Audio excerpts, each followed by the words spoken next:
System different functions ఉన్నాయండి. The most important functions వచ్చి ecological ససెషన్ are ecological development.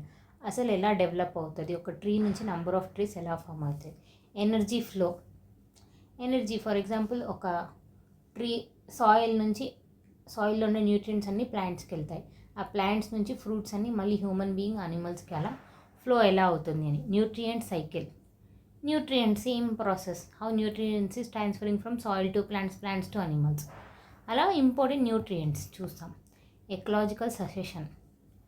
So after formation of no life, first life అనేది లేదు, తర్వాత rocks అనేది form అవుతాయి. రాక్స్ అన్ని బ్రేక్ డౌన్ అయ్యి సాయిల్ లాగా ఫామ్ అవుతాయి. ఒక పెద్ద రాక్ నుంచి నెంబర్ ఆఫ్ సాయిల్స్. దాని తర్వాత దాని మీద లైచిన్స్ అంటే ఫంగస్ లాంటిది ఫామ్ అయిన తర్వాత గ్రాస్ అనేది స్టార్ట్ అవుతుంది. చూసింటారు మీరు ఆల్రెడీ యానిమేషన్స్లో కానీ వీడియోస్లో కానీ. ఫంగస్ ఫామ్ అయ్యి అక్కడ చిన్న చిన్న ట్రీ ప్లాంట్స్ గ్రాస్ రావడం, తర్వాత స్మాల్ ట్రీస్, తర్వాత బిగ్ ట్రీస్, తర్వాత గ్రూప్ ఆఫ్ ట్రీస్, ఫారెస్ట్ నుంచి బయోస్పియర్, క్లైమాక్స్ కమ్యూనిటీ. అంటే ఇక్కడ ఇంకా ఏదైతే స్థిరపడుతుందో అది ఫామ్ అవ్వడమే క్లైమాక్స్ కమ్యూనిటీ అంటారు. సో దిస్ ఈజ్ వాట్ అండి ecological succession. Successional stage or seral community అని కూడా అంటారు. సో రిమెంబర్, సీరియల్ కమ్యూనిటీ అన్న ఎకలాజికల్ ససెషన్ అన్న సేమ్. సిరీస్ అంటే pioneer example. It is the ecological succession diagram. Ecological succession and ecosystem development. So in the beginning ఇది చూడండి, universe was created 13.7 billion years ago, but earth was created around 4.6 billion years ago. అంటే universe create అయిన తర్వాత దాంట్లో మన earth form అయ్యి, అర్త్లో first life అనేది లేకుండా తర్వాత రాక్ అనేది ఫామ్ అయ్యి, తర్వాత ఫంగస్ ఫామ్ అయ్యి, ప్లాంట్ ఫామ్ అయ్యి. So it took many years అని. In the beginning there was no life on earth. Life started with lichens on earth. Lichens developed after the development of soil, and soil itself developed after the development of rocks. In general life started from bare rock. First species in ecological succession is known as pioneer species. First ఏ species అయితే ఈ bear rock లైచిన్స్ తర్వాత ఏ species అయితే first పుడతాదో దాన్నే pioneer species అంటారు. And the final stage of ecological succession is known as climax community and all the intermediate stage between pioneer species. ఇప్పుడు ఇక్కడ నుంచి స్టార్ట్ టు ఎండ్ మధ్యలో ఉండేదాన్ని ఏమంటారు? Climax community is known as seral community. From pioneer నుంచి climax వరకు మధ్యలో దాన్ని ఏమంటారంటే సీరియల్ కమ్యూనిటీ. సీరీ అంటే ఏంటి అంటే it includes all the stages. In the ecological succession starting from pioneer species to climax community. Starting to end ఏమంటారు? Series. Pioneer species plus seral community plus climax community. Type of ecological succession, దీంట్లో different types. Primary ecological succession and secondary ecological succession. Primary starts from bare rock. ఇలా rock నుంచి soil నుంచి lichens అలా. Climax species form అయిన తర్వాత అక్కడ forest fire అవ్వడం వల్ల లేకపోతే సునామీ వచ్చి కొట్టుకొని పోవడం వల్లనో ఈ స్పీసీస్ అనేది చనిపోయిన తర్వాత మళ్ళీ ఫామ్ అయ్యేదాన్ని సెకండరీ స్పీసీస్ అంటారు. It starts from the soil existing ecosystem. It includes many serial community. It includes very few serial community. అంతే కదండి, ఇంటర్మీడియట్ నుంచి ఫామ్ అయిపోతాయి. తర్వాత రాక్ నుంచి అలా రావాలని ఏమి ఉండదు. ఫర్ ఎగ్జాంపుల్ ఇక్కడ పెద్ద ఫారెస్ట్లు ఉన్నాయి. ఈ ఫారెస్ట్ క్రియేట్ చేయడానికి కొన్ని నెంబర్ ఆఫ్ ఇయర్స్ పట్టింది. సడన్గా ఫారెస్ట్ ఫైర్ వచ్చి అన్నీ అంటుకుపోయినాయి. తర్వాత వెంటనే వచ్చేస్తాయి కదా ట్రీస్ అనేది. మళ్ళీ అక్కడ ఒక రాక్ వచ్చి ఆడ సాయిల్ ఫామ్ అయ్యి అలా ఏమి ఉండదు కదా అలా. So primary it starts from the place where life was not present. It starts after the damage of primary succession. Primary it takes long time period. Secondary it takes short time period for development. So అర్థమైందండి. Process involved in ecological succession. Process ఇందాక మనం ఏంటి stages చూసాం, ఇప్పుడు process. Nudation. Ecological succession start from the bare rock which is also known as nudation. అంటే nudity. Nude అని తెలుసుంటుంది, ఏమీ లేకపోవడం. న్యూడ్ అంటే ఏమీ లేకుండా బేర్ రాక్ ఉండడమే న్యూడేషన్.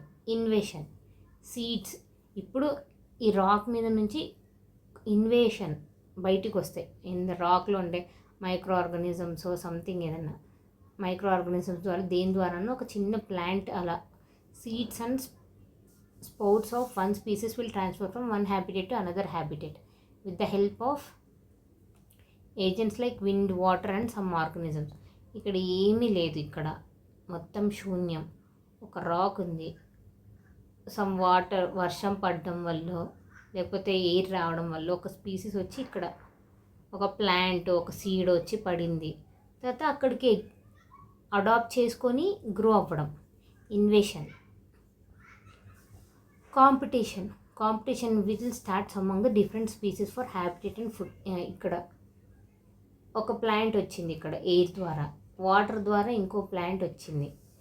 ఇప్పుడు వీళ్ళిద్దరు గొడవపడి నువ్వా నేనా అని కాంపిటీషన్ జరిగి ఎవరైతే సర్వైవ్ అవుతారో వాళ్ళదే ఇంకా ఆ ప్లేస్. అలా competition will start among the different species for habitat and food.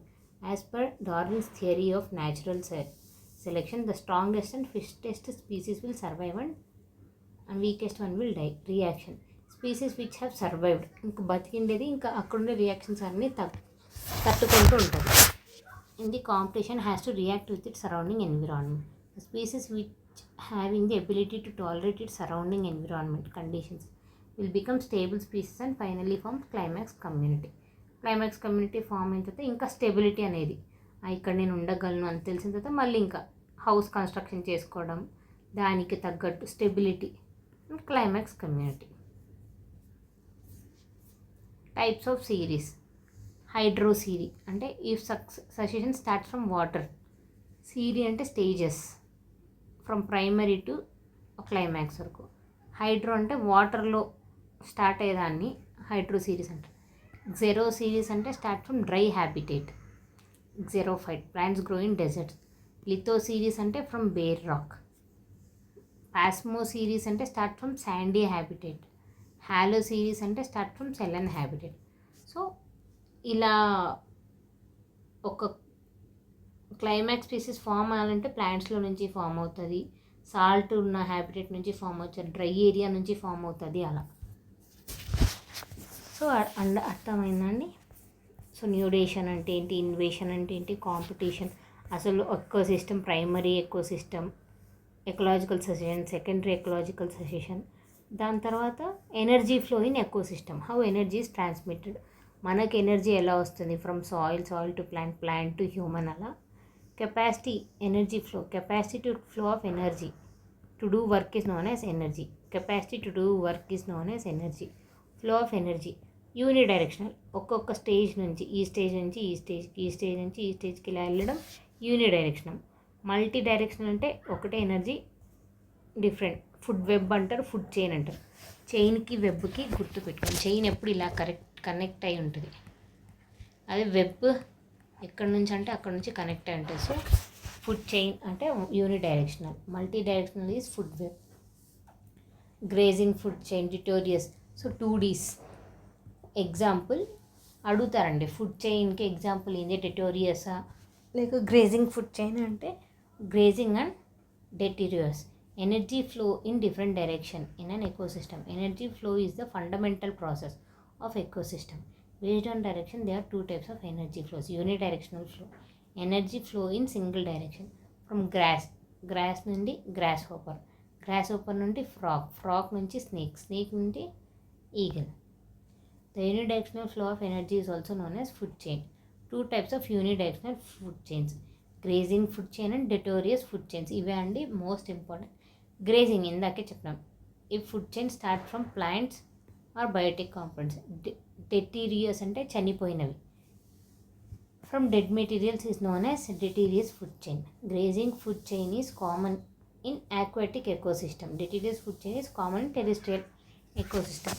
Grazing చిన్న చిన్న ప్లాంట్స్, ఆ ప్లాంట్స్ని ఫిష్ తినడం, ఆ ఫిష్ని ఇంకో ఫిష్ తినడం, దాన్ని ఇంకో పెద్ద ఫిష్ తినడం, అలా ఆక్వాటిక్ ఎకోసిస్టమ్. డెటోరియస్ ఈజ్ టెరెస్ట్రియల్, వల్చర్స్ని చూసుంటారు, చనిపోయిండే దాన్ని తినడం, మళ్ళీ దాన్ని ఆ వల్చర్స్ని మళ్ళీ వేరే తినడం అలా. Multi direction, it is also known as food web. Flow of energy is multi direction is known as food web. For example గ్రాస్ని కౌ తింటుంది, ర్యాబిట్ తింటుంది, డీర్ తింటుంది, మళ్ళీ డీర్ని టైగర్ తింటారు, లయన్స్ తింటారు, ర్యాబిట్ని dog, man, even fox, cow man, tiger అన్నీ తింటారు. మళ్ళీ ఈ డాగ్స్ని ఎదర్ వల్చర్స్ తినచ్చు, ఫాక్స్ని, అలా.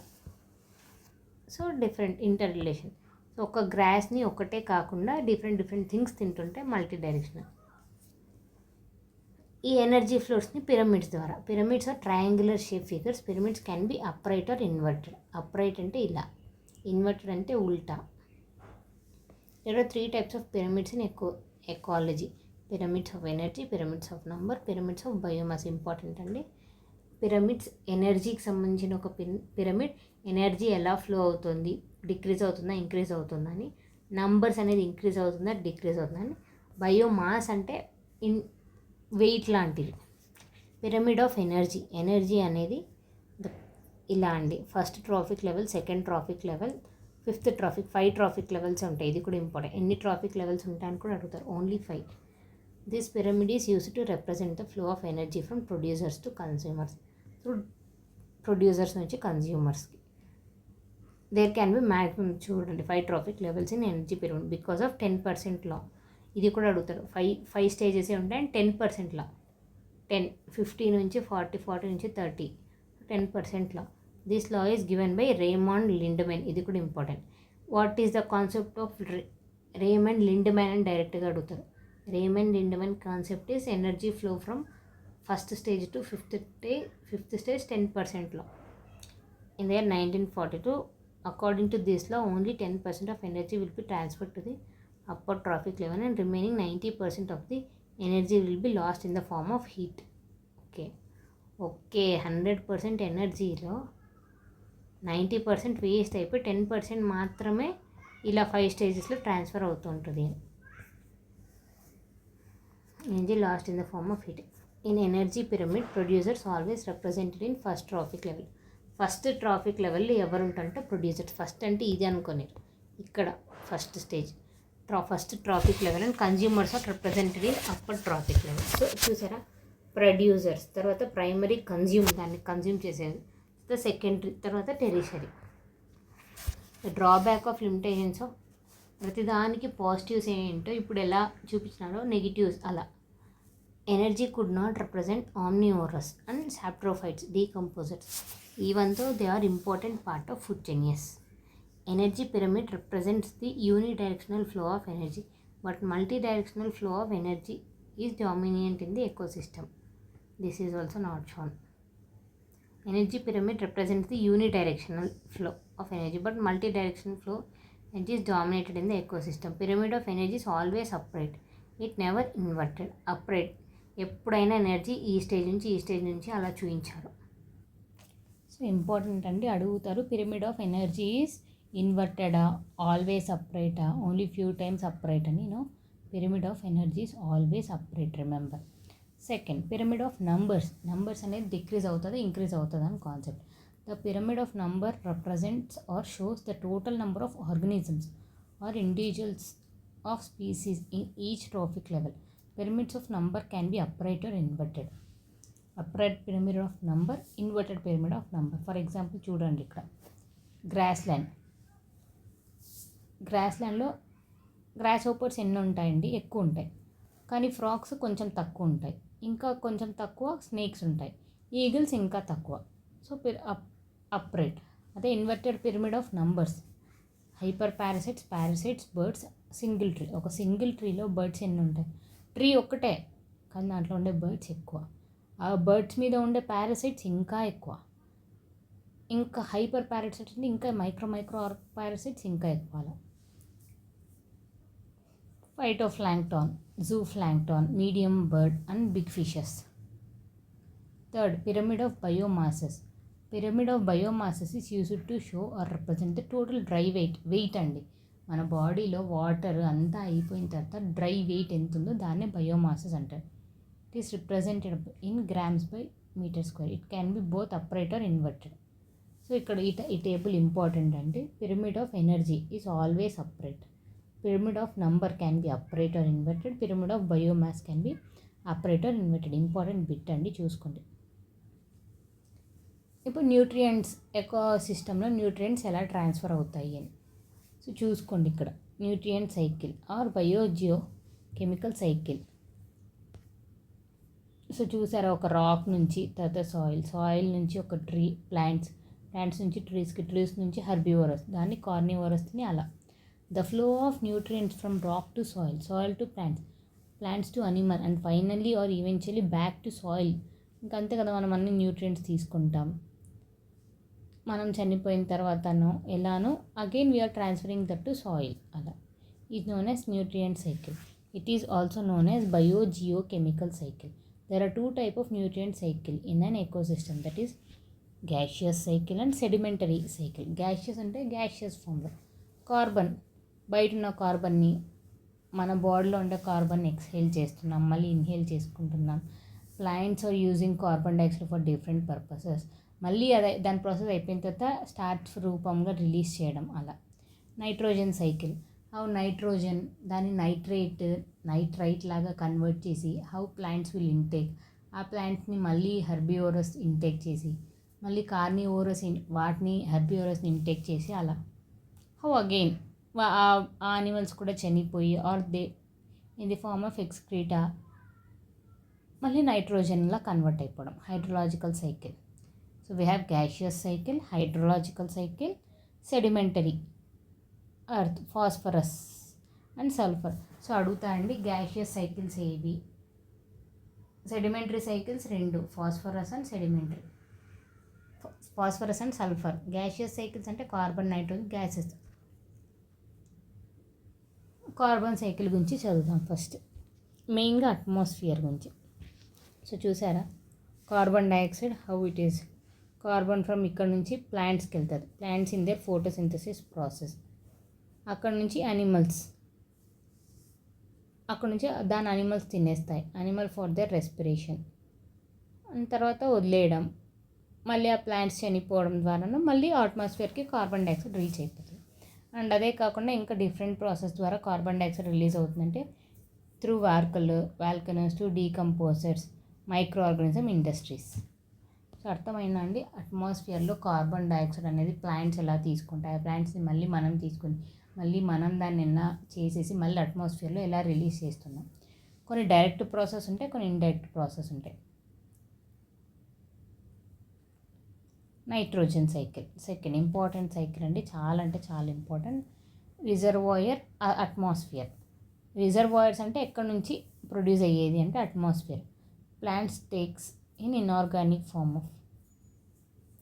In atmosphere nitrogen is 78% is available, there for inorganic ఫామ్లో ఉంటుంది. Conversion, how it is converted already చదివాం, by bacteria, by man using industrial process, by atmospheric lightning and thundering. What are the bacteria, ఏ bacterias use చేస్తాయి.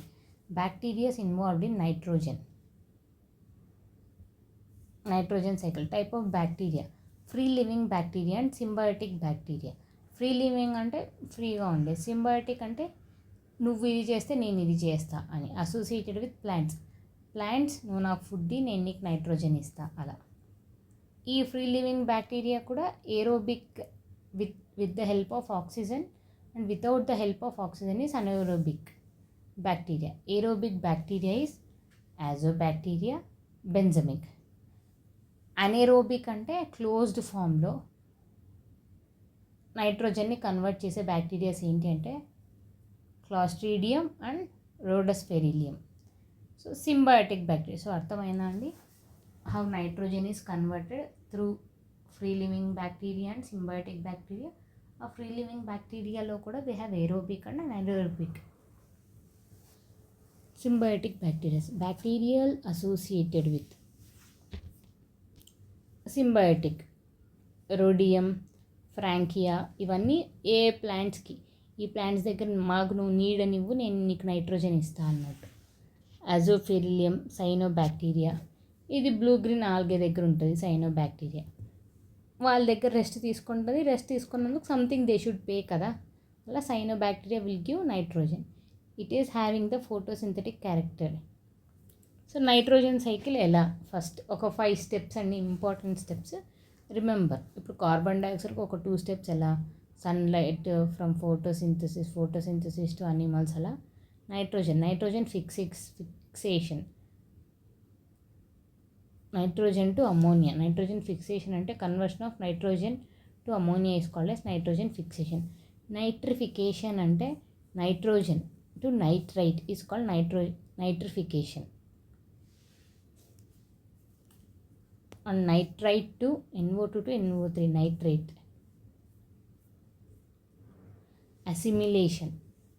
Assimilation is the formed nitrite and nitrate and ammonia. So nitrogen fixation అంటే ఏంటండి, direct మనం nitrogen నుంచి ammonia convert చేయడాన్ని nitrogen fixation అంటారు. So remember ఈ words, వాళ్ళు కన్ఫ్యూజ్ చేస్తారు. నైట్రోజన్ ఫిక్సేషన్ అంటే ఏంటని. ఫిక్స్ చేయడం, ఏమని ఫిక్స్ చేస్తున్నాం, nitrogen to ammonia we are fixing. అదో నైట్రిఫికేషన్ అంటే same nitrogen to nitrate or nitrate is called as nitrification. Assimilation అంటే కన్జ్యూమ్ చేసేసుకోవడం. The form nitrite, nitrate and ammonia. నేను ఆల్రెడీ చెప్పాను, ప్లాంట్స్ ఇనార్గానిక్ ఫామ్లో తీసుకోదు, ఇలా నైట్రేట్ అండ్ అమోనియా అయిన తర్వాతనే తీసుకునేది, దాన్ని అసిమిలేషన్ అంటారు. The previous steps will be used by plants in this step. It is also known as consumption step. Ammonification, formation of ammonia is called ammonification. Example of nitrogen వేస్ట్ని ammonia చేయడం. Already తీసుకున్న దాన్ని వేస్ట్ని ammonia అలా convert చేయడం ammonification. చూడండి, nitrogen to direct ammonia అయిపోతే అది నైట్రిఫికేషన్ అవుతుంది. It's not ammonification, remember. అదే అమోనిఫికేషన్ అంటే వేస్ట్ నుంచి అమోనియా ఫామ్ అవ్వడం. డీనైట్రిఫికేషన్ అంటే conversion of nitrate and nitrate back into atmosphere. Nitrogen is called as denitrification, and the cycle will continue from first step with the formed N2 in this step. So చూసుకోండి process. Nitrogen fixation అంటే ఏంటి, remember nitrogen fixation NO2 to N2 to NH3 is nitrogen fixation. Nitrification is N2 to NO2 minus NO3 minus nitrite and nitrate. Assimilation అంటే plants తీసేసుకోవడం. Ammonification అంటే assimilate అయిపోయిన తర్వాత waste ద్వారా అది వదిలేసిన తర్వాత దాన్ని అమోనియా చేస్తుంది. డీనైట్రిఫికేషన్ అంటే సేమ్ చెప్పాను కదా, NO2, here we read NO2 to NO3 minus to nitrogen N2. It's called denitrification. So this is what అండి, చాలా ఇంపార్టెంట్. ఒకసారి చూసుకోండి నైట్రోజన్ ఫిక్సేషన్ అంటే ఏంటి, నైట్రిఫికేషన్ అంటే ఏంటి అని. సో అది ఇంపార్టెంట్ అండి. ఆ నైట్రోజన్ సైకిల్ చాలా ఇంకా sedimentary cycle or two sedimentary cycle, sulphur and phosphorus. Reservoirs rock. ఈ సల్ఫర్ ఎక్కడి నుంచి వస్తుంది అంటే రాక్ నుంచి మెయిన్గా. So important rock. So rock sulphate నుంచి వెదరింగ్ ద్వారా, అదొక ప్రాసెస్ అండి. వెదరింగ్ ద్వారా సాయిల్లో చిన్న చిన్న పార్ట్స్ లాగా, ఒక పెద్ద రాక్ చిన్న చిన్న పార్ట్స్ లాగా బ్రేక్ అయ్యి సాయిల్ లాగా ఫామ్ అవుతుంది. ఆ సాయిల్లో కూడా సల్ఫర్ ఉంటుంది. ఆ సాయిల్ నుంచి plants to animal. So this is cyclic process. Sulfur is present in proteins, ammonia acids and cell membrane. It is important for growth of plants. So the phosphorus cycle, second important cycle. Reservoirs, rocks, sediments, earth crust. Phosphorus present in nucleotides. So important.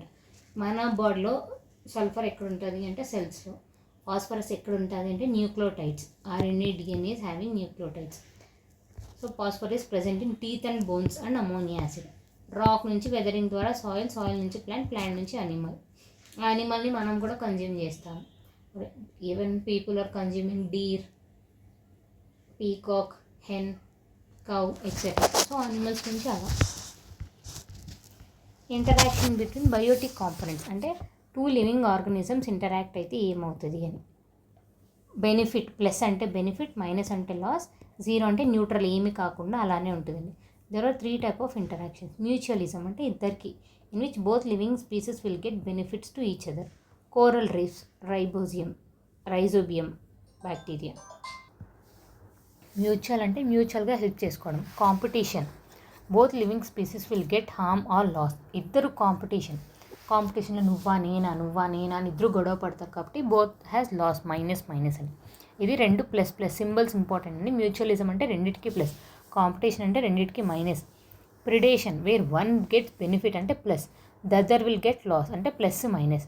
So plus అంటే mutualism, minus అంటే competition, predation అంటే ఒకటి plus ఒకటి minus.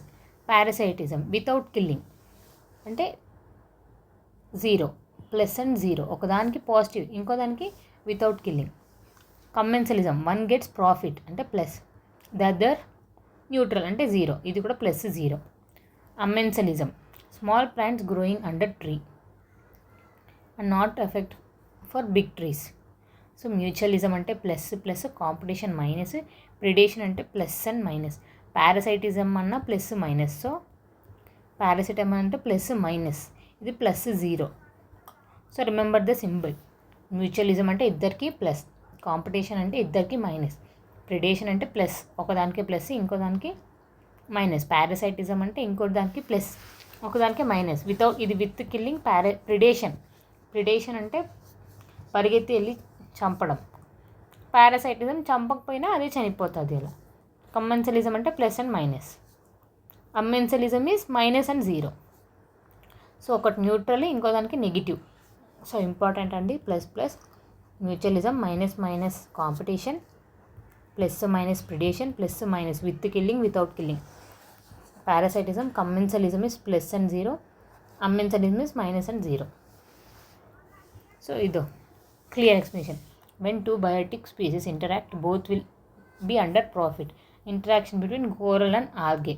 In this interaction, algae prepares its own food and provides to coral, and in return, coral provides carbon dioxide gas to algae for photosynthesis. Therefore, both are under profit. Rhizobium bacteria. Inco example. And leguminous plants. In this interaction, rhizobium fixes the atmospheric nitrogen into nitrates and nitrate, which is used by leguminous plants for their growth. In return, leguminous plants provide food and shelter to rhizobium bacteria. Hence, both are under profit. Competition, secondary. In this interaction, both species will get harms when two species will fight for same food. In this interaction, species will get profit and another will be under loss. The species which gets profit is known as predator. Third dandi idi predator. The species which gets no profit, loss, is known as prey. Interaction between tiger and deer. Tiger ki plus, deer ki minus. Is best of predation, in which tiger is known as predator and deer is known as prey. Parasitism, same plus and minus. The species which gets profit known as parasite. The species which gets harm is known as host. Interaction between flies, cow and dog. Predation includes killing the prey, but parasitism without killing the host. Fifth, commensalism ante enti plus zero. In this interaction, one species will get profit, but neither profit nor harm to the another species. So zero. Animal and birds eat fruits from the trees, and they will be under profit, but neither profit or loss to the fruit giving tree. Ante kada, tree ki em profit kadu loss kadu. Commensalism ante minus and zero. In this interaction, one species will get harm, but neither profit or loss to another species. So that is called as commensalism. Primary production and gross primary production. ఇది మనం ఫోటోసింథసిస్లో చూస్తాం.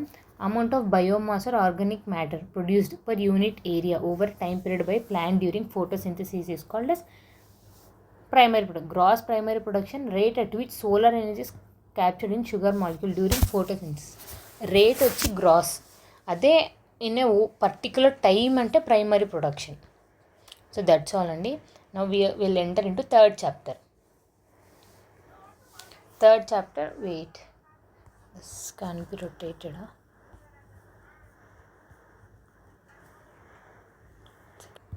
Sorry అండి, this can be rotated. So please ఒకసారి tilt చేసి చూసుకోండి. Biodiversity third chapter మనం ఆల్రెడీ చదివాం. బయోడైవర్సిటీ అంటే intermixing of 3: hydrosphere, atmosphere and lithosphere. Bio అంటే living organism, diversity is different varieties. In the how different living organisms present దాని గురించి చదవడం. The term biodiversity is defined by Walter G. Rosen. So remember Walter, biodiversity. For the first time coined. Biodiversity is by Walter Rosen. Biodiversity is defined as a different variety of living organisms at a particular place.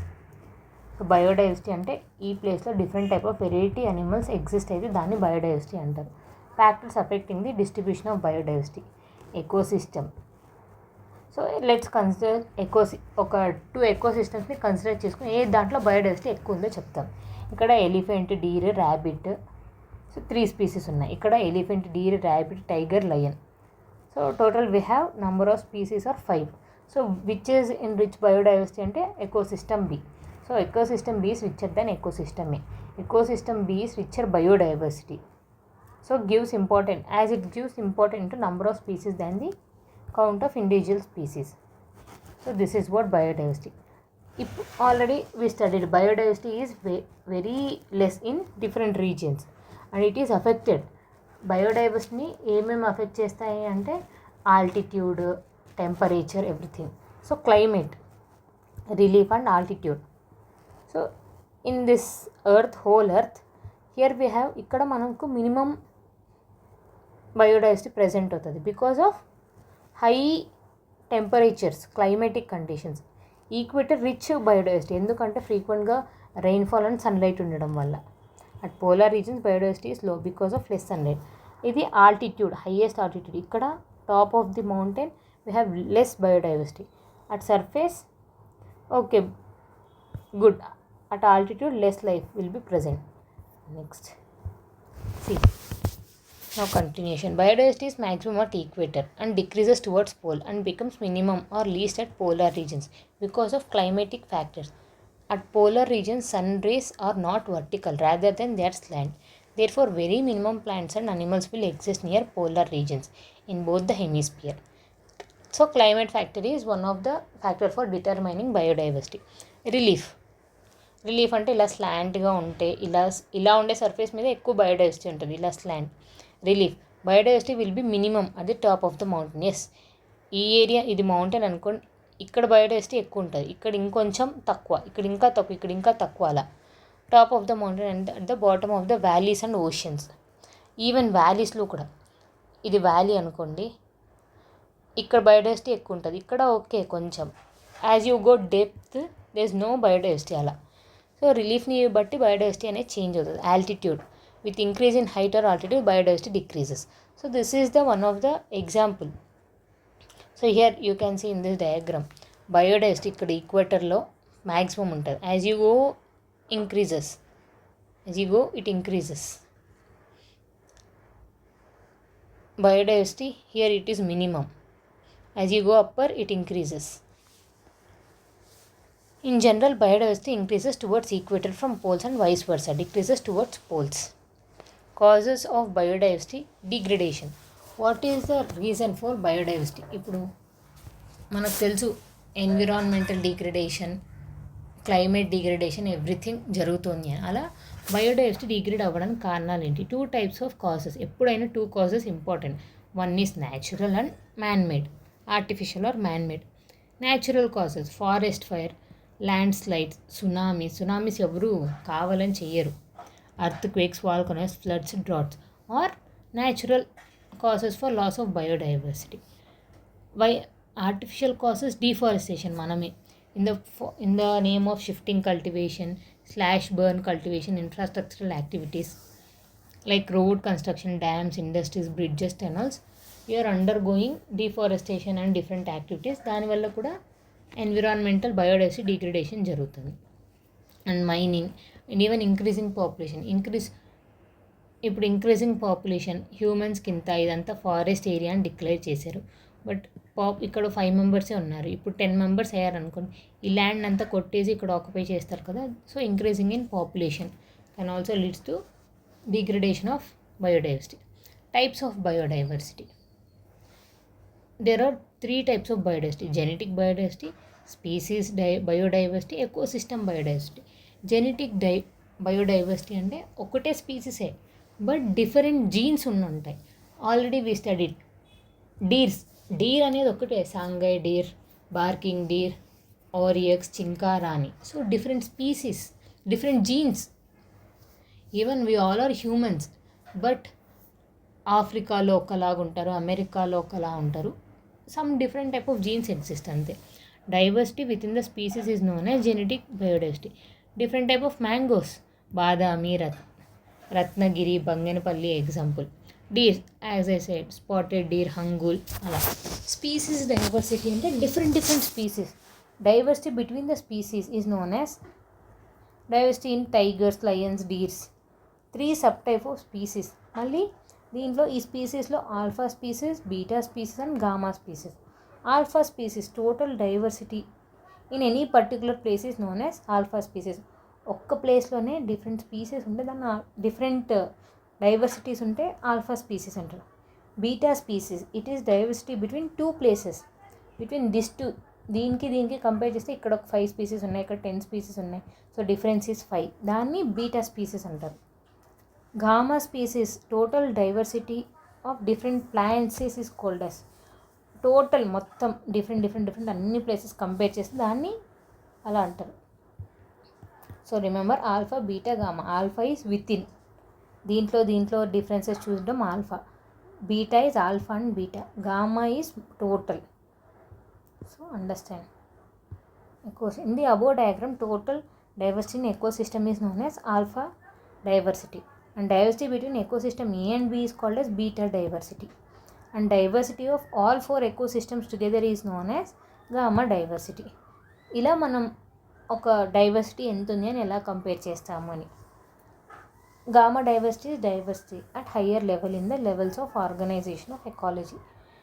Ecosystem biodiversity. ఇప్పుడు సిస్టమ్కి biodiversity. Different varieties of ecosystem is known as ecosystem biodiversity. Different systems, ఈ సిస్టమ్కి difference exist చేస్తే దాన్ని, for example grasslands, desert. ఇది grassland, ఇది desert. There exist different type of ecosystem exist, and ఆ ఎకోసిస్టమ్లో కూడా బయోడైవర్సిటీ అనేది ఉంటుంది.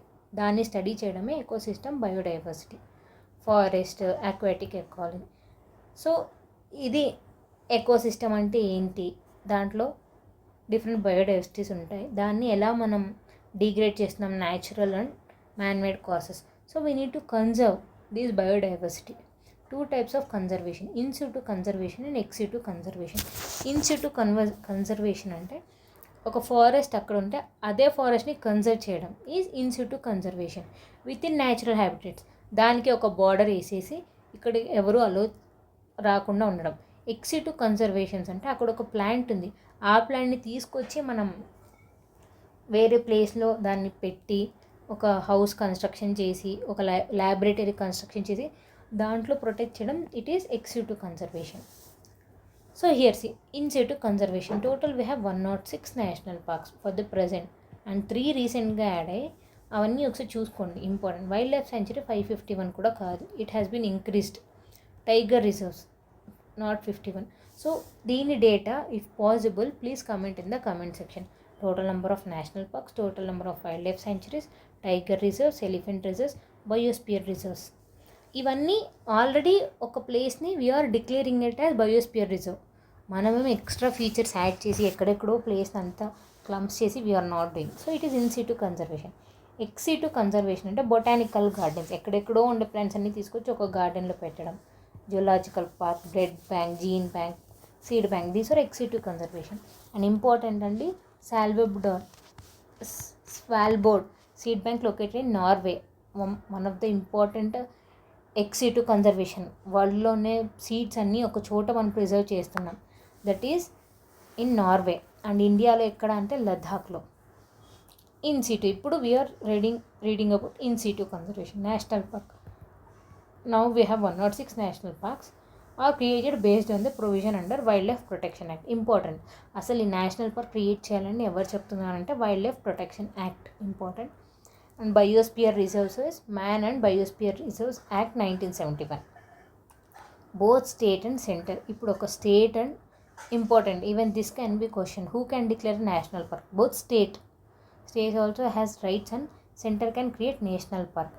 IUCN protected 6 national parks comes under second category of IUCN. మనకి IUCN international organisation, NGO, non profit organisation, 1947లో start అయింది, గ్లాండ్లో స్టార్ట్ అయింది అని వి రెడ్. సో ఐయుసిఎన్ క్లాసిఫికేషన్ ప్రకారం నేషనల్ పార్క్ అనేది ఎంత ఇంపార్టెంట్ అంటే సెకండ్ స్టేజ్లో ఉంది. Ecological sensitive area, national park, natural monuments, wild life sanctuaries, biosphere reserves, community and conservation reserves. So IUCN also look after, ఒక ఇంటర్నేషనల్ ఆర్గనైజేషన్ కూడా national పార్క్స్ని చూసుకుంటూ ఉంటుంది, ఏ కంట్రీలో ఎలా ఉంది, ఎన్ని నేషనల్ పార్క్స్ ఉన్నాయని. సో ఏ కేటగిరీ కింద ఉందంటే సెకండ్ కేటగిరీ కింద. There are total 106 national parks in India. Here I have written 105 because this book has been 1 year back side the kabatti. First national park in India is in the name of Hallis National Park in Uttarakhand. So first national park is Hallis National Park in Uttarakhand. Later it was renamed as Jim Corbett. So first national park ఏది అంటే Jim Corbett national park, Hailey's national park. Largest is Dachigam, smallest is Hemis and newest కూడా తెలుసుకోవాలి. 105 కాదండి, 106 national parks in India. Dehing Patkai national park in Assam. Before it was wild life sanctuary. So wild life sanctuary can be converted into national park, but national park cannot be converted into wild life sanctuary. Important, wild life sanctuary can be promoted or upgraded as national park, but national park can never be degraded as wildlife sanctuary. Important. Dihing Patkai was the wildlife sanctuary before declaration of national park. Largest national park Hemis. Hemis అన్న డచ్చింగం అన్న ఒకటే అండి, గుర్తుపెట్టుకోండి. Ladakh. Project snow leopard start అవ్వడం ద్వారా establish అయిన national park అది. Project snow leopard was started in 2009. Smallest national park is south button. ఇందాక అయితే south button national park in Andaman and Nicobar. Andaman and Nicobar has 9 national parks and present change అయ్యాయి, ఒకసారి చూసుకోండి. So which is the smallest, which is the largest, which is the newest, new and oldest అన్నీ important national parks in India. Jim Corbett first national park Uttarakhand. Hemis national park largest national park. Keoladeo national park Rajasthan. Keibul Lamjao important floating national park in the world Manipur. Loktak lake. Okay.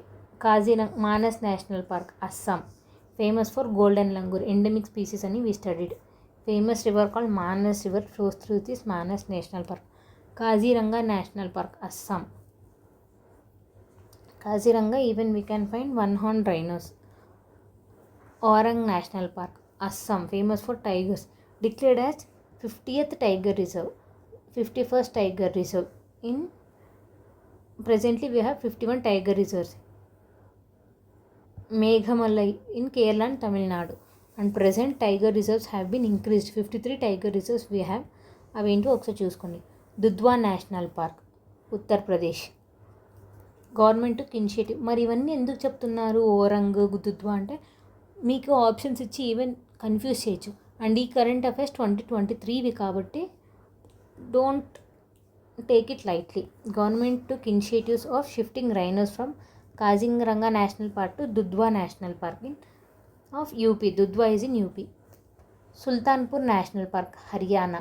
Valmiki national park Bihar. Mahavir national park Telangana. Bandipur national park Karnataka because of forest fires. Okay. Nagarhole national park Karnataka. Bannerghatta national park Karnataka. Venkateswara national park Anantapur. So these are the few important national parks. కావాలంటే మీరు ఒకసారి pass చేసుకొని చూసుకోండి. దాని తర్వాత wild life sanctuaries. ఈ wildlife సెంచరీస్కి national పార్క్కి డిఫరెన్స్ ఏంటంటే low degree of protection, high degree of protection. Species can be protected. Any species, particular species. ఈ నేషనల్ పార్క్లో గోల్డెన్ లంగూరే దొరుకుతుంది, ఈ నేషనల్ పార్క్లో ఇదే దొరుకుతుంది అని చెప్తాం. Only particular species. Here wild life sanctuary particular species can be protected. National park any species can were protected. I think differentiate. Fourth category of IUCN. I have already discussed. This is second category of protection. Boundaries are not fixed. Wildlife sanctuaries ki boundaries are not fixed. Here boundaries are fixed. Present we have more than 550 national wildlife sanctuaries. We have 106 national parks. Wildlife sanctuary can be managed by both center and state. Wildlife sanctuary created declared for protection any species. Even national parks and wildlife sanctuary both can be created by center or state. Important wildlife sanctuaries in India: Bamboo Island Wildlife Sanctuary in Andaman and Nicobar, Belle Island, Andaman and Nicobar, Oliver Island, Andaman and Nicobar, Kolleru, Andhra Pradesh, Kolleru lake మనకి one of the fresh water lake, Pulicat lake Andhra Pradesh, Coringa important Andhra Pradesh, Sri Venkateswara wild life sanctuary, Nagarjuna Sagar Srisailam wild life sanctuary, Krishna wild life sanctuary, Pakke wild life sanctuary Arunachal Pradesh, Kamlang Arunachal Pradesh, Dibang Arunachal Pradesh, Pobitora wild life sanctuary Assam, Burachapori Assam, Gautam Buddha is in Bihar, Valmiki is also Bihar, Gautam Buddha is Bihar, Mahavir is in Telangana, Vikramshila gangetic dolphin sanctuary is in Bihar, even అదే ఒడిస్సాలో even Bihar we have dolphin research center also.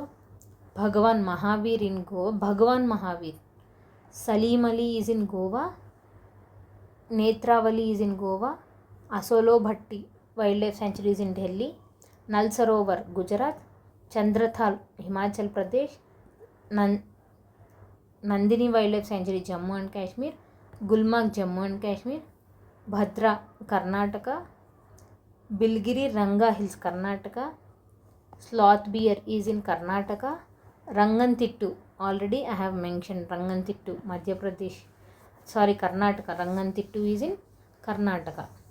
So ఇవన్నీ important in situ and ex situ conservation. In situ ex సిటులో we studied in సిటులో national parks and wild life sanctuaries. Biosphere reserves third, atmosphere, lithosphere and hydrosphere combine చేస్తే దాన్ని biosphere అంటారు. I already told you biosphere ఇక్కడ 6000 meters and here 200 meters. Photic zone where light can penetrate. After some height no life is present from the earth. After some depth no life is present. So only some part of atmosphere, lithosphere and hydrosphere is called as biosphere. Biosphere is the region or place where life is present. To protect biosphere, UNESCO. So important. ఇప్పుడు national parks, wild life sanctuaries or IUCN.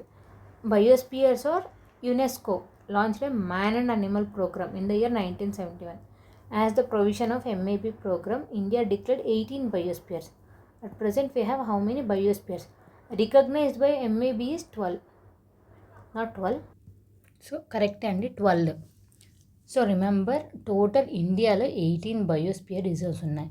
కానీ man and animal programme కింద ఈ 18లో select చేసినట్టు మాత్రం 12 మాత్రమే. So 18, 12. ఆ 12 ఏంటి, select కానీ ఆ 6 ఏంటి కూడా ఒకసారి చూసుకోండి. Out of 18, 12 biospheres are selected by UNESCO under MAB programme. Biosphere name Nilgiri biosphere ఎక్కడుంది అంటే బార్డర్లో Kerala, Tamil Nadu, Karnataka border. Created in the year 1981, 2000. So first biosphere reserve declared by MAB ఏంటి అంటే నీలగిరి బయోస్పియర్. తర్వాత గల్ఫ్ ఆఫ్ మన్నార్ తమిళనాడులో ఉంది, Sundarbans West Bengal, Nanda Devi Uttarakhand, Nokrek Meghalaya, Pachmarhi Madhya Pradesh, Simlipal Odisha, Achanak Amarkantak Chhattisgarh, great Nicobar Andaman and Nicobar, అగస్తమాలియా Tamil Nadu and Kerala border, Kanchenjunga Sikkim, Panna biosphere reserve Madhya Pradesh. So last రీసెంట్గా select అయిన బయోస్పియర్ ఏంటి అంటే Panna is in Madhya Pradesh. And select కానీ 6 బయోస్పియర్స్ ఏంటి అంటే Manas in Assam, Dihang in Arunachal Pradesh, great Rann of Kutch Gujarat, cold desert in Ladakh, Dibru in Assam, Seshachalam biosphere Andhra Pradesh. So షార్ట్కట్లో గుర్తుపెట్టుకోండి. మానస్ కోల్డ్ మనస్ అంటే కోల్డ్ మనస్ ఉంది. Cold Manas is great. Being cold is great. So he was told Dihang and Dibang 2 days. అవి ఏంటివి అంటే దిహాంగ్ అండ్ దిబాంగ్. మానస్కి కోల్డ్ ఉండడం వల్ల గ్రేట్ ప్రాబ్లమ్స్ వస్తాయని దిబాంగ్ అన్నారు. దిహాంగ్ అంటే వెళ్ళిపో అని. దిహాంగ్ అండ్ దిబ్రూ ఎక్కడికి వెళ్ళామన్నారు అంటే శేషాచలంకి వెళ్ళమన్నారు, అక్కడ తిరుమల ఉంటుంది. So because Manas is having cold, he and he so he was told to go to great Seshachalam, Dihang and Dibang. So గుర్తుపెట్టుకోండి ఆ 6 ఏంటి అని. Dihang, Dibang, great, Manas, cold, Seshachalam. So అవే అండి బయోస్పియర్ రిజర్వ్స్ అవి ఇవని. Conventions, protocols and agreement related to biodiversity. ఇప్పుడు ఈ బయోడైవర్సిటీకి రిలేటెడ్ ఏమైనా కన్వెన్షన్స్ ఉన్నాయా, ప్రోటోకాల్స్. కాన్ఫరెన్స్ అంటే ఏంటి, ఇప్పుడు ఒక కాన్ఫరెన్స్ జరుగుతుంది అని అంటుంటారు. Official meeting related to climate change, just meeting. Protocol అంటే ఇంప్లిమెంటేషన్స్. ఇప్పుడు ఒక ప్రోటోకాల్ అంటే ఇంప్లిమెంట్ చేయడానికి, implementing rules and regulation. Conventions అంటే మేకింగ్ రూల్స్. అంటే ఒక కాన్ఫరెన్స్ పెట్టుకోండి జస్ట్ మాట్లాడడం. అదే ఒక కన్వెన్షన్ పెట్టుకోవడం అంటే దాంట్లో రూల్స్ అండ్ రెగ్యులేషన్స్ ఫ్రేమ్ చేయాలి. అదే ప్రోటోకాల్ అంటే implementing. First meeting related to environmental conservation was held in Stockholm. Important. Stockholm in the year 1972, June 5th. So first meeting related to environment conservation. అసలు ఆ టైంలో war అది ఇది అని different countries form అవుతున్నాయి. ఆ టైంలో ఫస్ట్ టైం ఎన్విరాన్మెంట్ ప్రొటెక్ట్ చేయాలి అని ఒక కాన్ఫరెన్స్ పెట్టుకున్నది ఎప్పుడు అంటే స్టాక్హోమ్ ఇన్ ద ఇయర్ 1972. ఏ డేట్లో అంటే June 5th. దాన్నే this is the day we celebrate as environment day. Stockholm conference was held in June 5th, 1972 and we celebrate it as environment day. So June 5th అంటే ఏంటో మీకు అర్థమైపోయి ఉండాలి ఇప్పటికీ. ఫస్ట్ స్టాక్హోమ్ కన్వెన్షన్ జరిగింది 1972లో. So environment every year environment డేకి themes అనేది వస్తుంటాయి. సో 2024 థీమ్స్ ఏమో కూడా చూసుకోవాలి. Declared by United Nations General Assembly, host by Colombia 2022లో. 2024లో ఎవరు హోస్ట్ చేశారు, దాని థీమ్ ఏంటో కూడా చూసుకోవాలి. సో డేటా అండి 2010 నుంచి 2024 వరకు. Is decade of biodiversity. ఇప్పుడు కన్జర్వేషన్ ఆఫ్ బయోడైవర్సిటీ ఇప్పుడు theme. In 2020 decade of biodiversity was completed and therefore to celebrate this theme was adopted by Colombia. 2019 world day. So environment day hosted by China. So వాళ్ళది ఒక్కొక్క host. 2018లో India కూడా host చేసింది. Beat plastic pollution. So India ఎప్పుడైనా host చేసిందంటే 2018లో. 2017. So ఇదంతా just ఒక ఐడియా కోసం ఇలా హోస్ట్ చేస్తుంటారు, ఇలా టైటిల్స్ పెట్టుకుంటుంటారు. United Nation General Assembly created United Nations Environmental Programme at the end of conference. So చూసారా 1972లో స్టాక్హోమ్ కన్వెన్షన్ జరిగింది. ఇప్పుడు June 5thలో జరిగింది. ఆ కాన్ఫరెన్స్ అయిపోయిన తర్వాత యునైటెడ్ నేషన్ జనరల్ అసెంబ్లీ ఒక ప్రోగ్రామ్ క్రియేట్ చేసింది. అదేంటి అంటే United Nations Environmental Programme. So ఈ యునైటెడ్ నేషన్స్ ఇప్పుడు మనం ఆల్రెడీ చూసుకున్నాం IUCN అంటే ఏంటి, WWF అంటే ఏంటి అని. సో అలానే యునైటెడ్ నేషన్స్ ఎన్విరాన్మెంటల్ ప్రోగ్రామ్ ఎప్పుడు వచ్చింది అంటే ఫస్ట్ స్టాక్హోమ్లో వచ్చిండేది ఏంటి అంటే యునైటెడ్ నేషన్స్ ఎన్విరాన్మెంటల్ ప్రోగ్రామ్. దాని హెడ్ క్వార్టర్స్ ఎక్కడుందంటే Nairobi, Kenya in Africa. So Stockholm conference is known as Magna Carta of environmental protection. During the conference 113 countries were present, including India. The Prime Minister Indira Gandhi attended the conference and she became global and visionary leader in the world platform. In her speech, she said, "Poverty and development are the greater polluters, in which development having a remedy, but poverty does not." అంతే, పావర్టీను డెవలప్మెంటే చాలా main cause for the pollution. కానీ పావర్టీకి అయితే remedy ఉంది, కానీ ఇంకో దానికైతే లేదు. ఎన్విరాన్మెంట్కే remedy లేదు. So it's time to take remedy అని చెప్తుంది. She also said that all the individuals on the planet earth having fundamental right to consume natural resources without any discrimination. At the same time, all the individuals have fundamental duty and responsibility to protect and conserve natural resources. ఆమె ఏముంటుంది, ప్రతి ఒక్కరికి rights ఉన్నాయి ఎన్విరాన్మెంటల్ని use చేసుకోవడానికి, అలాగే duties కూడా ఉన్నాయి, అవి కూడా పాటించాలి అని. సో రిమెంబర్, నేషనల్ పార్క్స్ ఎన్ని ఉన్నాయి, wild life sanctuaries, biosphere reserves. అలాంటి బయోస్పియర్స్ని మనం కన్జర్వ్ చేయాలి అని ఒక కాన్ఫరెన్స్, స్టాక్హోమ్ కాన్ఫరెన్స్ 1972లో తీసుకొచ్చాం. దాంట్లో ఇందిరాగాంధీ గారు పార్టిసిపేట్ చేశారు. And she told different things about environment. And లాస్ట్లో యునైటెడ్ నేషన్ ఎన్విరాన్మెంట్ ప్రోగ్రామ్ కూడా క్రియేట్ చేశాం. దాని head quarters Nairobi.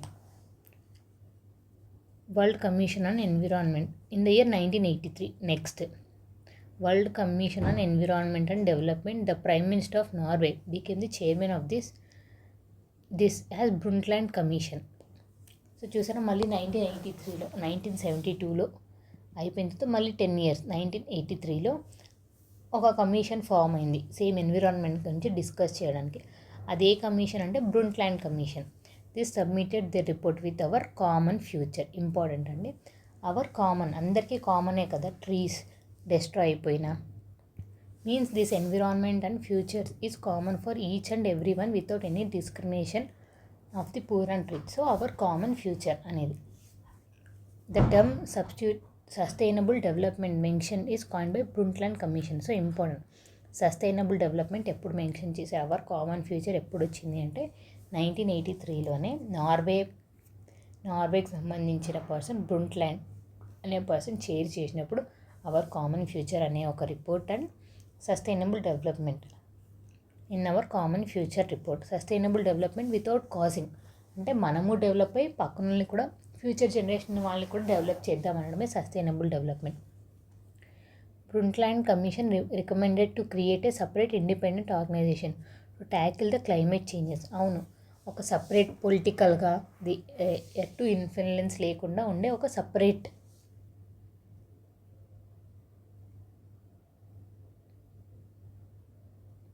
So Brundtland commission recommended to create a separate independent organization to tackle the climate changes issue. Based on this recommendation, IPCC was created in the year 1988 with the help of World Meteorological Organization Invented Environment Program. So ఇప్పటికీ మీకు అర్థమై ఉండాలి, first 1972లో Stockholm convention జరిగిన తర్వాత అదే ఇయర్లో United nations environment programme అనే ఒక సపరేట్ ఇండిపెండెంట్ ఆర్గనైజేషన్ క్రియేట్ చేశారు నైరోబీలో. తర్వాత 1983లో బ్రుంట్లాండ్ కమిషన్ ఫామ్ అయిన తర్వాత ఒక సపరేట్ ఇండిపెండెంట్ బాడీ కావాలి అని అనుకున్నారు. అది ఏంటి అంటే ఐపీసీసీ. ఈ ఐపీసీసీకి ఎవరెవరు హెల్ప్ చేయాలి అంటే UNEP and World Meteorological Organisation. And అదే బ్రుంట్లాండ్ కమిషన్ ఒక రిపోర్ట్ని రిలీజ్ చేస్తూ చెప్పింది ఏంటి, అవర్ కామన్ ఫ్యూచర్ అనే రిపోర్ట్లో సస్టైనబుల్ డెవలప్మెంట్ గోల్ గురించి కూడా డిస్కస్ చేశాము. ఈ ఐపీసీసీ ఏంటంటే డిఫరెంట్ రిపోర్ట్స్ ఇస్తుంటుంది. It is international advisory body, just advisory, remember advise ఇస్తుంటుంది. And ideas was given to ex through report up to 5 reports for given. ఇప్పుడు 6th రిపోర్ట్ కూడా వచ్చేసిందండి 2023లో. సో చూసుకోండి 6th రిపోర్ట్ ఏంటి. First report, 6th report was plan to publish in 2022 but it has been published recently. అది కూడా చూసుకోవాలి. So IPCC ఇప్పుడు ఎన్ని రిపోర్ట్స్ ఇచ్చింది అంటే 6 రిపోర్ట్స్. అసలు మీకు ఐపీసీసీ అంటే ఏంటి అవన్నీ కూడా తెలియాలి. సో మీరు డైరెక్ట్ మేడం ఇది ఇక్కడ 5th అని రాశారు 6th అని రాశారు, అది కరెంట్ అఫైర్స్ డేటా కాబట్టి మనం చూసుకోవాలి. బట్ దానికంటే ముందు ఐపీసీసీ అంటే ఏంటి అని తెలుసుకోవాలి. దీంట్లో 3 వర్కింగ్ గ్రూప్స్ ఉంటాయి. ఇప్పుడు ఐపీసీసీ అనే ఒక ఆర్గనైజేషన్లో 3 గ్రూప్స్ ఉంటాయి. Group A, group B, group C. Causes for climate change, effects, solutions. అసలు దీనికి కాజ్ ఏంటి, ఇప్పుడు దీనివల్ల వచ్చే ఎఫెక్ట్లు ఏంటి, ఫ్యూచర్లో ఇది రాకుండా చూసుకోవాలంటే సొల్యూషన్స్ ఏంటి. In 1992 United Nation General Assembly warned the all countries to meet in Rio de Janeiro, Brazil. So it is called as Earth Summit. So chronology అర్థమైందండి. 1972, 1983, 1992 for every 10 years maximum. 1972 Stockholm convention, ఇక్కడేం United Nations Environmental Programme. 1983 Brundtland commission, our common future, sustainable development, IPCC. తర్వాత 10 years తర్వాత కలవాలి. ఎక్కడ కలవాలి, Rio de జెనైరోలో కలవాలి అని. అక్కడ ఎవరెవరు కలవాలి, అర్త్లో ఉండే ప్రతి ఒక్కరూ కలవాలి అని. So it is called as Earth summit. It is United nations conference on United and development official was held in Rio de Janeiro, city of Brazil in the year 1992. In this summit, 3 international binding conventions were signed. So చూసారా, binding. IPCC is advisory. United Nations Environmental Programme అది కూడా maximum ఒక institutions లాగా. ఇప్పుడు binding, ఇప్పటివరకు అన్నీ just నామకే వాస్తవం చేస్తున్నాం, బైండింగ్గా చెయ్యాలి అని అర్త్ సమిట్లో అనుకున్నారు. అదేంటి, యుఎన్ఎఫ్సిసి. So 3 binding. ఆ 3 బైండింగ్ ఏంటి, so no legal binding targets. యుఎన్ఎఫ్సిసిలో లీగల్గా బైండ్ అయ్యే టార్గెట్స్ లేవు, కానీ but obligation to set targets is binding. మీ టార్గెట్ని మీరు సెట్ చేసుకుంటే ఆ టార్గెట్ని రీచ్ అవ్వడం బైండింగ్. వాళ్ళు లీగల్గా ఇచ్చిండేవి కాదు. So United nations framework convention on climate change. The convention is related to climate change issues. United Nations conservation and biodiversity. This convention is related to conservation of biodiversity. United Nations CCD. So UNFCCC, UNCBD, UNCCD. United Nations to combat desertification. So ఒకటేమో climate change, ఇంకోటేమో biodiversity, third ఏమో desertification. This convention is related to land and forest. And లాస్ట్లో ఒక document కూడా create చేసుకున్నారు. Agenda 21 document was published at the end of the conference. Agenda 21 means plan of action for 2000 to 21st century వరకు, 2000 నుంచి 2100. So important. Earth సమ్మిట్లో ఏం జరిగింది? Earth summit అంటే రియో డి జెనైరోలో జరిగిన summit. 3 binding UNFCCC, UNCBD and UNCCD. And లాస్ట్లో agenda 21. At the end of conference GEF was also created, global environmental facility. ఇన్ని బైండింగ్గా మీకు యుఎన్సిసిడి అవన్నీ క్రియేట్ చేసుకొని చెప్తున్నాం. మీకంటూ ఒక ఫెసిలిటీ, మనీ ఇచ్చే ఆర్గనైజేషన్ కూడా ఒకటి ఉండాలి, కాబట్టి global environmental facility. So important అండి. 1992లో అర్త్ సమ్మిట్లో. సో చూసారా ఎన్ని binding? UNFCC, UNCBD, UNCCD, agenda 21, global environmental facility create అయింది. సరే, ఇది ఫైనాన్షియల్గా సపోర్ట్ ఉండడం కోసం క్రియేట్ అయ్యేది ఏంటి? Global environmental facility. ఫ్యూచర్లో జీఈఎఫ్ కాకుండా గ్లోబల్ క్లైమేట్ ఫెసిలిటీ కూడా వస్తుంది, క్లైమేట్ ఫండ్ అని. ఇది డిఫరెంట్ అండి. Remember, global environment, first environment గురించి మాట్లాడుతున్నారు. సో ఫైనాన్స్ దేనికి చెయ్యాలి అంటే యుఎన్ఎఫ్సిసి, యుఎన్సిబిడి, యుఎన్సిసిడి 5 దానికి ఫండింగ్ ఇవ్వాలి అని. And Stockholm convention and Minamata. Remember, Stockholm convention అంటే persistent organic pollutions, Minamata is mercury. So remember, ఒక ఆర్గనైజేషన్ క్రియేట్ చేశారు. ఆ ఆర్గనైజేషన్ మనీ ఫెసిలిటీ ఇవ్వాలి, ఎవరెవరికి ఇవ్వాలో కూడా ఇచ్చేశారు. ప్రతి ఎన్విరాన్మెంట్లో ఉండే ప్రతి ప్రాబ్లంకి ఇవ్వాలని కాదు. స్టాక్హోమ్ కన్వెన్షన్స్కి ఇవ్వాలి, మినిమాటా కన్వెన్షన్లో జరిగిన వాటికి ఇవ్వాలి, యుఎన్సిసిడికి, యుఎన్సిబిడికి, యుఎన్ఎఫ్సిసికి. Minamata is a disease called by. ఈ మినిమాటా అంటే ఏంటంటే మెర్క్యూరీ వల్ల వచ్చే డిసీజెస్, దాని రిలేటెడ్ వాటికి కూడా మనీ ఇవ్వాలి. సో ఇంపార్టెంట్ అండి. Vienna convention. వియన్నా అంటే ఓజోన్ లేయర్కి సంబంధించింది. Convention will not get fund from Global environmental Facility as it is supported in its implementation.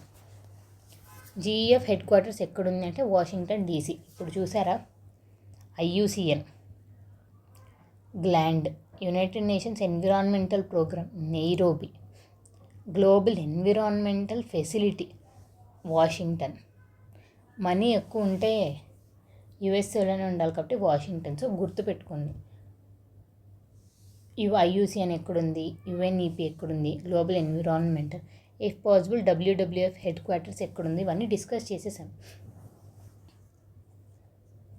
So United Nations Convention on biodiversity, biological diversity. ఇప్పుడు we are reading about biological diversity కాబట్టి so మీకు అర్థమవుతుందా ఇలా ఒక్క biological diversity, biosphere reserves నుంచి బయోలాజికల్ డైవర్సిటీ అలా ఎలా ఇంటర్ కనెక్ట్ అవుతున్నాయి. ఈ United Nations Convention on biological diversity. So ప్రతి ఇయర్, కొంతమంది ఇయర్లీ, కొంతమంది 2 yearsకి వన్స్ సెలబ్రేట్ చేస్తూ ఉంటారు. దాన్ని celebrate in the sense conference పెట్టుకుంటూ ఉంటారు. దాన్నే కాన్ఫరెన్స్ ఆఫ్ పార్టీస్ అంటారు. Official meeting, member countries. First official meeting is called as COP1. COP1 అంటే కాన్ఫరెన్స్ ఆఫ్ పార్టీస్. ఇలా యాన్యువల్గా held. COP1 was held in the year 1994. In main object is how to conserve the biodiversity. Total 14 official COP meetings were completed. ఇప్పుడు 14 కాదండి, 15 రీసెంట్గా కూడా జరిగాయి. COP2 was held in Jakarta, COP3 Argentina, COP4 became. ఇలా ఈ different conference of parties జరుగుతుంటాయి. ఈ conference of పార్టీస్లో కొన్ని మాత్రం చాలా ఇంపార్టెంట్ రోల్ ప్లే చేస్తుంటాయి. అవి మనకి important. COP5 is important because Cartagena Colombia, South Africa, it is called as Cartagena protocol. Important అండి. కార్టిజీనా ప్రోటోకాల్ అంటే ఏంటంటే ట్రాన్స్ఫర్ చేసుకుంటుంటే, కార్టిజీనా గుర్తుపెట్టుకోండి, ఒక కార్ట్ అని గుర్తుపెట్టుకోండి. ఒక కార్ట్లో ఇక్కడ నుంచి అక్కడికి ట్రాన్స్ఫర్ చేస్తుంటే సేఫ్టీ మెజర్స్ తీసుకోవాలి అనేది కార్టిజీనా protocol. Cartagena Protocol having the main objective of providing safety to environmental healthy from newly emerging biotechnology. Due to genetically modified crops, threats hazards are arising which affects the human health as well as environment. This conservation protocol becomes important to biodiversity by providing biosafety. So Cartagena protocol ఏంటంటే ఒక కార్ట్లో మీరు డిఫరెంట్గా produce చేస్తూ ఉంటారు. దాన్ని జెనెటికల్గా అలా ఇలా modify చేస్తే ఎన్విరాన్మెంట్ కూడా డ్యామేజ్ అవ్వకుండా సేఫ్టీ మెజర్స్ తీసుకోవాలనేదే కార్టిజీనా ప్రోటోకాల్. ఇంపార్టెంట్ అండి. COP6 ఏంటంటే it was held in the year 2002, Netherland, Hague city, international court of justice. This is just some topic. COP7 ఎక్కడ జరిగిందంటే Malaysia. COP8 Brazil, COP9 Germany, COP10 Nagoya. ఇప్పుడు COP5 కార్టిజీనా safety తీసుకోవాలి అని. అలాగే COP10 is Nagoya protocol. Important. Nagoya protocol was sign. Its objective is are following: conservation of biodiversity, utilisation of benefits of components of biodiversity, fair and equitable sharing. Nagoya. Cartagena అంటే biosafety. Nagoya protocol అంటే ఏంటి అంటే ఇప్పుడు ఏదన్నా ఒక ప్లాన్ని introduce చేసినాను అనుకో, దీన్ని నువ్వు వేరే కంట్రీలో షేర్ చేసుకుంటా అన్నప్పుడు మీరిద్దరూ దానికి వచ్చే ప్రాఫిట్స్ ఈక్వల్గా షేర్ చేసుకోవాలి. ఫర్ ఎగ్జాంపుల్ నేను ఒక ట్రీని 100 యాపిల్స్ ఇస్తుంది. ఇదే ట్రీని మీరు వెళ్ళి అమెరికాలో ఇంట్రడ్యూస్ చేశారు. This is an example. సరే, సౌత్ ఆఫ్రికాలో ఇంట్రడ్యూస్ చేశారు. ఇక్కడ 100 ఇస్తా అంటది. కానీ దీనికి వచ్చే ప్రాఫిట్ని నా దగ్గర నుంచే కదా నువ్వు నేర్చుకున్నది ఇదంతా. సో దీనివల్ల వచ్చే నీకు ప్రాఫిట్స్ నాతో కూడా కొంచెం షేర్ చేసుకోవాలి అని చెప్పడమే Nagoya Protocol. So important. Fair and equitable, utilisation of benefits and conservation of biodiversity. Nagoya protocol was sign to implement the third objective of United Nations, conservation of biodiversity, fair and equitable sharing of benefits arising from the utilisation of genetic resources include plants and animals. So BT cotton production increase అవుతుంది, income కూడా increase అవుతుంది. నేనంతా ఎంత కష్టపడి కనిపెట్టిన తర్వాత నీకు income increase అయితే నాతో కూడా షేర్ చేసుకోవాలి అని చెప్పడమే Nagoya Protocol. Genetic resources means it includes the plants and animal resources. If any one country gets the benefits due to utilisation of genetic resources of another country, the profit which has arisen due to its utilization should be fairly and equitably shared between those two countries. Aichi targets. Aichi is the place in Japan. Targets అండి. అప్పుడే ఆ కన్వెన్షన్లోనే COP12లోనే మనం ఇంకో targets కూడా పెట్టుకున్నాం. ఆ targets ఏమంటే Aichi targets. All the countries gather at Aichi and formulated a group of 20 targets which is known as Aichi targets. These 20 targets further classify into 5 strategical goals. ఈ గోల్ రీచ్ అవ్వాలి అని. It includes the identifying the cause or main reason for biodiversity loss to reduce the direct pressure on biodiversity. Goal C is improving the status of biodiversity by sustainable components. Goal D is to include third objective. అవే అండి Aichi targets. అంత important కదా Aichi targets, but you should know. COP5 is Cartagena. Cartagena అంటే safety measures తీసుకోవాలి. ఏమన్నా genetic అవి ఇవి introduce చేసినప్పుడు కార్టులో ఇంక్రీజ్ చేసేటప్పుడు అని. నగోయా అంటే ఫెయిర్ అండ్ ఈక్విటబుల్గా షేర్ చేసుకోవాలి అని. తర్వాత COP11 held in Hyderabad. Important. Hyderabad అంటే మన ఇండియాలోనే కాబట్టి ఇట్ ఈస్ ఇంపార్టెంట్. ఎప్పుడైనా యునైటెడ్ నేషన్స్ CBD ఎప్పుడైనా జరిగిందా COP అంటే ఎస్ జరిగింది. COP12 in Korea, COP13 Mexico, COP14 Egypt, షెరలెమ్ declaration was sign. COP15 plan to conduct in 2020 Kunming. కానీ రీసెంట్గా 2023లో జరిగింది కుమ్మింగ్. COP15 కుమ్మింగ్లో జరిగింది. ఇంపార్టెంట్ అండి. Definitely you need to look after. కుమ్మింగ్ protocol ఎక్కడ జరిగింది? చైనాలో. COP15 దాంట్లో వచ్చిన అవుట్కమ్స్ కూడా ఒకసారి చూసుకోవాలి. ఇనిషియేటివ్స్ ఆఫ్ ఇండియా టు ఇవన్నీ మనం ఒక బయోడైవర్సిటీ కన్జర్వేషన్ చేసుకోవడానికి ఇంటర్నేషనల్గా చేసిన మెజర్స్. ఇండియాలో చేసిన మెజర్స్ ఏంటి అంటే 2002లో ఒక యాక్ట్ తీసుకురావడం, biological diversity act 2002 was created to implement the provision of United Nations conservation biodiversity. Statutory bodies were to created different levels. Head quarters ఇక్కడ చెన్నై. దీంట్లో ఏంటి డిఫరెంట్ బాడీస్ ఎస్టాబ్లిష్ చేశారు. నేషనల్ బయోడైవర్సిటీ అథారిటీ సెంట్రల్ లెవెల్లో, state biodiversity authority at state government, local body at local level. It includes chairman and 10 chairman plus 10 officio members, 11 members. It was created by state government. It includes chairman and 5, ఇక్కడ వచ్చి 6 members. National biodiversity authority ఒక అథారిటీని create చేసినాను. ఆ authority కింద 3 level divisions, centre, state and local. Third level, these are created local level under section 41. It includes chairman plus 6 nominated members but no ex officio member. Out of 6 nominated members, not less than 1/3 should be women and not less than 18% should be members. Note, no reservation is talked in National Biodiversity Authority at state level and central level. So local లెవెల్లో వచ్చేసరికి SC ఎస్టీస్ని include చేయడం, ఎందుకంటే local people participation ఎంత బాగుంటే different categories వాళ్ళు participate చేస్తే అంత best అని. అండ్ ఈ conservation of biodiversity in India ఎలా స్టార్ట్ అయిందో will study in further classes. మొత్తం ఎలా కన్జర్వేషన్ స్టార్ట్ చేశాం, ఎవ్రీథింగ్. Thank you.